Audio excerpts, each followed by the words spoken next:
Thank you very much. It's an honor to have King Abdullah with us. He's been a friend of mine for a long time, actually, long before even my first term.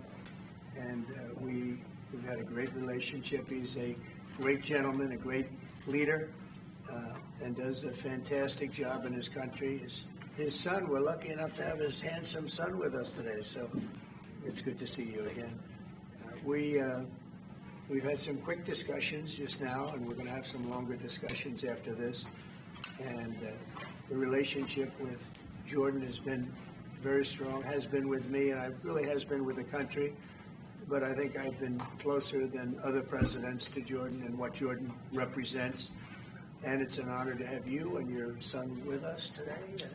And if you'd like to say a few words, and thank you very much. Mr. President, thank you very much for having us in so short after your inauguration. I think just as a testament to what you said is a special relationship between our two countries and the personal relationship of friendship and trust between the two of us. Mr. President, I truly believe that with all the challenges that we have in the Middle East, that I finally see somebody that can take us across the finish line to bring stability, peace, and prosperity to all of us in the region. And it is, I think, our collective responsibility in the Middle East to continue to work with you, to support you, to achieve those lofty goals. So I'm very delighted to be here, and as you said, sir, we've got some very interesting discussions. Very good, very good. Thank you very much. Mr. President, many people in the region, especially Jordan, are worried about the annexation of the West Bank. Will you give His Majesty the guarantee that you won't allow Israel to annex the West Bank? And how are you going to I think that's going to work out very well. That's not really what we're talking about today. I think that's something that's going to work out automatically, and it's in good shape. And we discuss it. Other people have discussed it with us and with me. That's going to work out. West Bank is going to work out very well. Mr. President, why should the king take in the Palestinian people? He's made clear he doesn't want to. Well, I don't know, but he may have just something to say because we discussed just briefly. I think maybe you want to say it now, or? Well, Mr. President, I think we have to keep in mind that there is a plan from Egypt and the Arab countries. We're being invited by Mohammed bin Salman to discussions in Riyadh. I think the point is how do we make this work in a way that is good for everybody? Right. Obviously, we have to look at the best interests of the United States, of the people in the region, especially to my people of Jordan. And we're going to have some interesting discussions today. I think one of the things that we can do right away is take 2,000 children that are either cancer children or in very ill state to Jordan as quickly as possible, and then wait for, I think, the Egyptians to present their plan on how we can work with the president to work on Gaza challenges. So you excuse me, wait, just please. I didn't know that, what you just said, 2,000 children with cancer or other problems, and that's really a beautiful gesture. That's really good, and we appreciate it. And we'll be working on the rest with Egypt. I think you're going to see some great progress. I think with Jordan, you're going to see some great progress. 3 of us, and we'll have some others helping, and we're going to have some others at a very high level helping, and the whole thing will come. It's not a complex thing to do. And with the United States being in control of that piece of land, a fairly large piece of land, you're going to have stability in the Middle East for the first time. And the Palestinians, or the people that live now in Gaza, will be living beautifully in another location. They're going to be living safely. They're not going to be killed, murdered, and having to leave every 10 years, because I've been watching this for so many years. It's nothing but trouble. Everyone's being killed. They're being robbed. It's like living in hell. And they're going to end up having a great home, great families that don't have to get mugged and killed and beaten up and harassed by Hamas and everybody else. And I know we'll be able to work something. And what you just said about the 2,000 is fantastic. It's so beautiful. It's music to my ears. But we're going to be able to work something, and I know we'll be able to work something also with I believe, not 100%, but 99%. We're going to work out something with Egypt. Mr. President, during your election campaign, Mr. President, how is the U.S. going to own Gaza? Your White House has made clear taxpayer dollars won't be used for this. So what money are you going to use to buy Gaza? We're not going to buy anything. We're going to have it. We're going to keep it, and we're going to make sure that there's going to be peace and there's not going to be any problem, and nobody's going to question it. And we're going to run it very properly, and eventually we'll have economic development at a very large scale, maybe the largest scale on that site. And we'll have lots of good things built there, including hotels and office buildings and housing and other things. And we'll make that site into what it should be. And the people from Gaza who wouldn't be able to be there for years, because you're talking about just to get it and prepare it and to take care of all of the problems that currently it has, as you know, tunnels, and people are in those tunnels, and you have some good people and some bad people, and you may have hostages right now. You know, you have the hostages possibly there. They don't know where they are.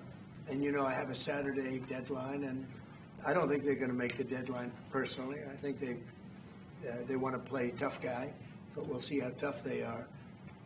But it's going to be a wonderful thing. It's going to be wonderful for the Middle East. I think it'll turn the Middle East. I think you're going to have peace in the Middle East. You're going to eventually have peace in the Middle East. Couldn't this deadline risk undermining the talks that you're having with the King today, and risk the kind of wider peace that you're trying to? Because we're not talking about a big situation. We're talking about something that can go very quickly. We're talking about it's going to go quickly. It's not going to take a long time. Okay. That's not going to take a long time. When you know bullies, you know what a bully is, right?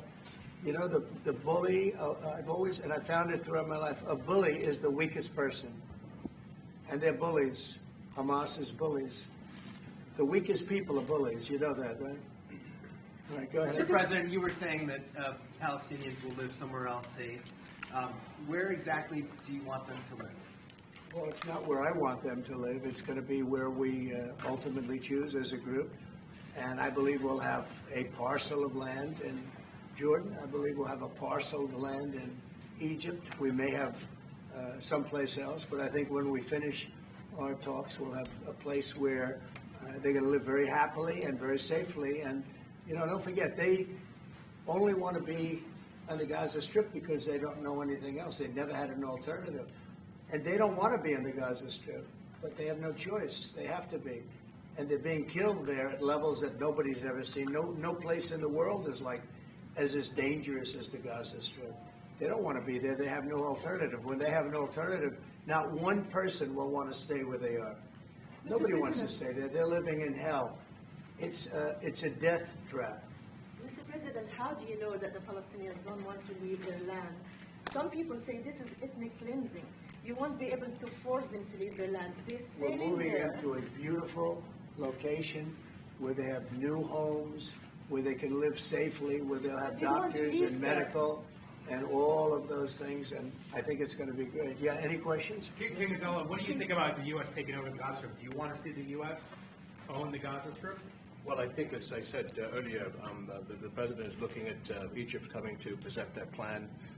As I said, we will be in Saudi Arabia to discuss how we can work with the President and with the United States. So I think let's wait until the Egyptians can come and present it to the President and not get ahead of ourselves. And is there a parcel of land in Jordan that you're willing to have Palestinians? Well, I think what we said, I have to look at the best interests of my country. I think the President is very happy that we do this thing with 2,000 children as quickly as possible. And again, I believe that the President is looking forward to getting a group of us Arabs here to discuss the overall plan. And last question, the 2,000 children, are those from the Gaza Strip? Absolutely, from the Gaza Strip. Are you willing to change your mind, Mr. That's President? from the Gaza Strip, the 2,000. Are you willing to change your mind if you hear the Egyptian and the Arab plan end of the month? If they present you something different, are you open to I another think plan? we sort of have gone down the line. We know pretty much what is going to be presented. And I think it's going to be something that's going to be magnificent for the Palestinians. They're going to be in love with it. I did very well with real estate. I can tell you about real estate. They're going to be in love with it. But Mr. President, does it concern you that moving 2 million people from there? It's a very small number of people relative to other things that have taken place over the decades and centuries. It's a very small number of people. And they're living a terrible life. Look at the way they're living now. Nobody's living like that in the entire world. They're living under buildings that are mostly fallen down and will continue to fall down. And they're living under. People are being killed every day. The conditions are horrible. There are no conditions anywhere in the world that are worse than the Gaza Strip right now. But don't you have Mr. concern President, that you you can said all destabilize hell, Jordan and you said all Egypt? hell will break out if all the hostages are not released on Saturday. What did you mean by that? And are you encouraging Netanyahu to walk away from this deal? Have you talked about this with him So directly? I've looked at at the condition of people coming out of the hostage situation, and it's horrible. I looked at the before and after yesterday.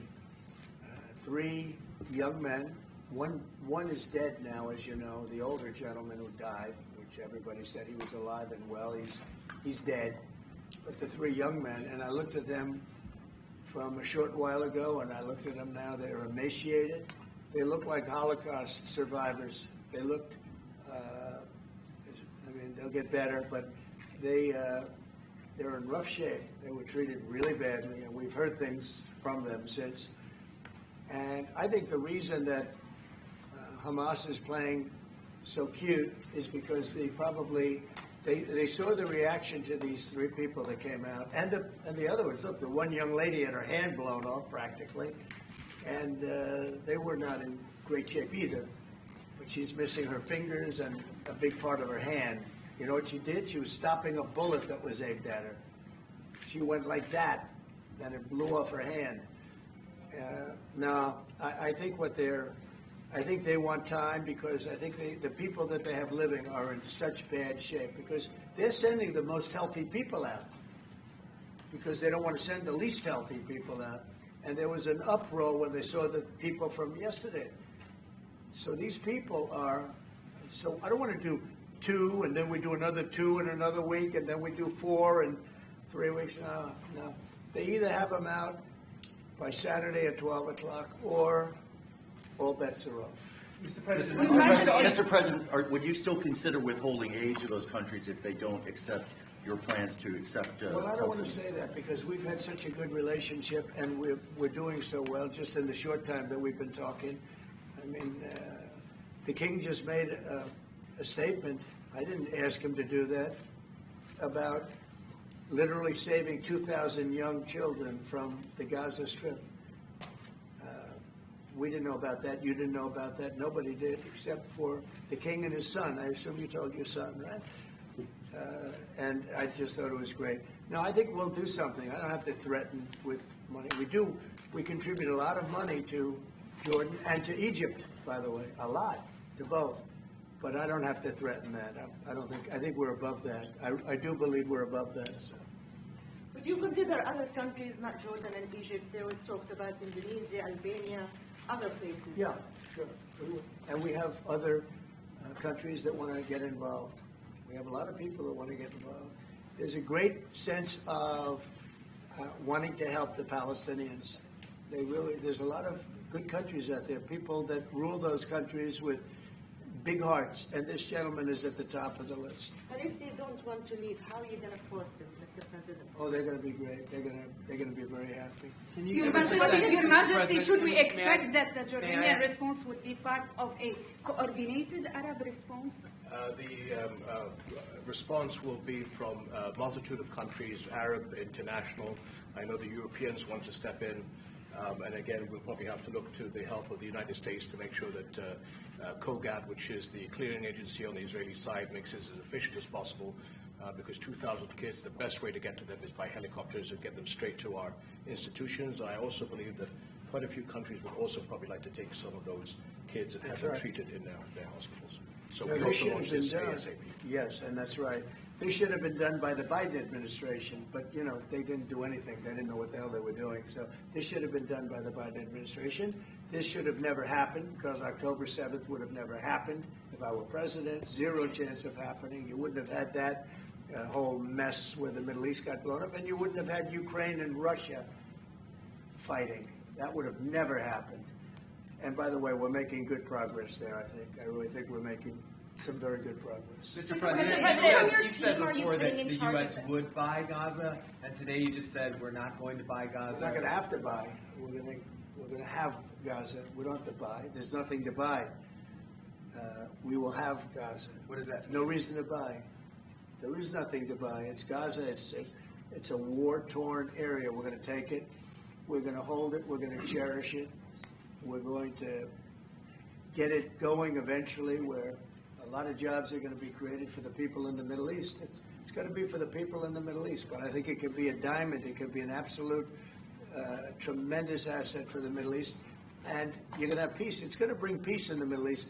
Gaza, the way it is right now, every 10 years you're going to have the same thing happening. I've watched it so long, all the death and destruction of Gaza. The civilization's been wiped out in Gaza. No, it's going to be a tremendous thing. It's fronting on the sea. It's going to be a great economic development job. It's going to put people to work, a lot of people to work. And those people are all going to be from the Middle East. And just to follow up with one on that for King Abdullah, can you clarify again, sir, how do you feel about the U.S. taking Gaza, as the president said? Well, again, this is something that we, as Arabs, will be coming to the United States with something that we're going to talk about later to discuss all these options. And Mr. President, take it under what authority? It is sovereign territory. Under the U.S. authority. And Mr. President, would you seek to personally develop property in Gaza after this happens? No, I've had a great career in real estate. Mr. I don't- President, You know, when you've done what I've done in the last number of years, including the 4 years that we should have been doing something else, frankly, because people see that now for sure. But when you've done what I've done, you can just do more good for people when you're president. When you're president, we can do things. This is all things that should have been done, but actually things that shouldn't have had to be done. Gaza, absolutely, it would have been so great if the Biden administration would have started this. But actually, in all fairness to them, they should have never let it happen. It did happen, and because of the fact that they let this happen, this catastrophe of October 7th, something like this becomes practical and very real, meaning the development and all of the things that I've talked about with respect to the Gaza Strip. If you didn't have the October 7th catastrophe, and it was a horrible catastrophe, then probably you wouldn't be talking about that. But the only thing I can say is this is going to bring stability and peace to the Middle East. And ultimately, when it's developed, which will be in quite a while from now, because we want to let things calm down. But when it's developed, it's going to bring tremendous numbers of jobs to the Middle East, including the people of your country.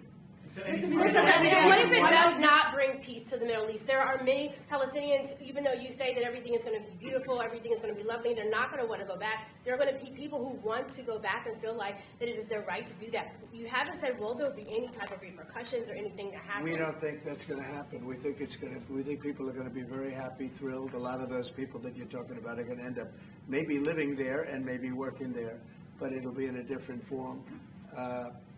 We have had tremendous support for this project, and we think the biggest asset of the project is going to bring peace ultimately to the Middle East. All right. Mr. President, one last question. Go ahead, behind you. You've asked enough. Mr. President, one of your promises on the campaign trail is to bring peace to the Middle East. It was a promise to your voters, Arab voters here. The Arab voters in the United States oppose this. What do you say to them? Well, you know, if you look at Michigan, where we have a large Arab population, as you know, I was just telling the King that we won. As you know, I won the Arab population. Now, when I started off, I wasn't leading, and when I finished, a few months later, we started campaigning in Michigan. And when I finished, we won it by a tremendous amount, by 30 points. So my relationship with the Arab population has been fantastic, and my relationship with the Middle East is very good with all the countries, just about all the countries. Let's see, I would say all the countries.